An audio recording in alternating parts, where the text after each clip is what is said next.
Högt ärade ordförande, ärade delegater, mina damer och herrar. Som representant för den demokratiska folkrepubliken Algeriet betonar jag vikten att vi under de här 3 dagarna försöker lösa problemet i Palestina. Palestinierna har tillräckligt länge levt under Israels hårda hand och det är dags att rättvisa för härda. Vi jobbar för Palestinas rätt till egen stat. Lever Palestina! HIV är en sjukdom som existerar i hela världen. Drogmissbruk, homosexualitet, prostitution är de 3 stora bidragande faktorerna till spridningen. Alla dessa faktorer är förbjudna enligt Koranen och redan där ser vårt land en lösning. Vi fördömer västvärldens lite slösaktiga bruk av de vattentillgångar som jorden innehar. Vi åberopar våra bröder att vi tillsammans är starka och kan med hjälp av den rätta guden åstadkomma allt vi åtar om. Inshallah. Honored General Assembly, honored delegates, ladies and gentlemen.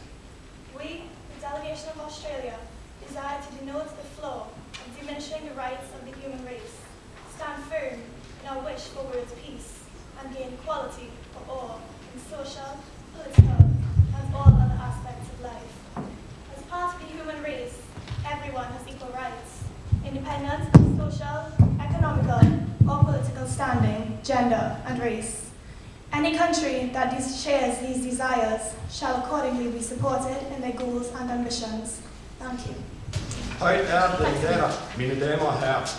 I en tid af krise, en tid af økonomisk nedgang, æven også i de udviklede lande i Europa, kan alle føle krisen fra nord til syd, såvel vest som øst. Og der findes lys i mørket. Danmark er i allerhøjeste grad med i arbejdet til at skabe en bedre verden.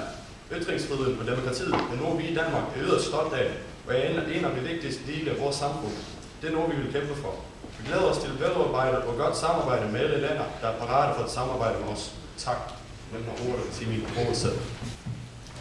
Högt ärade generalsekreterare, ordförande, ärade delegater, mina damer och herrar. Som representant för Tyskland vill vi idag betona vikten av att vi alla har en positiv inställning till att här idag lösa frågorna om sociala och ekonomiska frågor, men bland annat spridning av HIV och AIDS.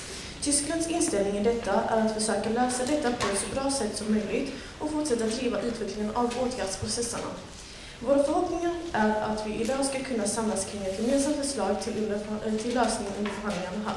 Jag lämnar ordet över till generalsekreteraren.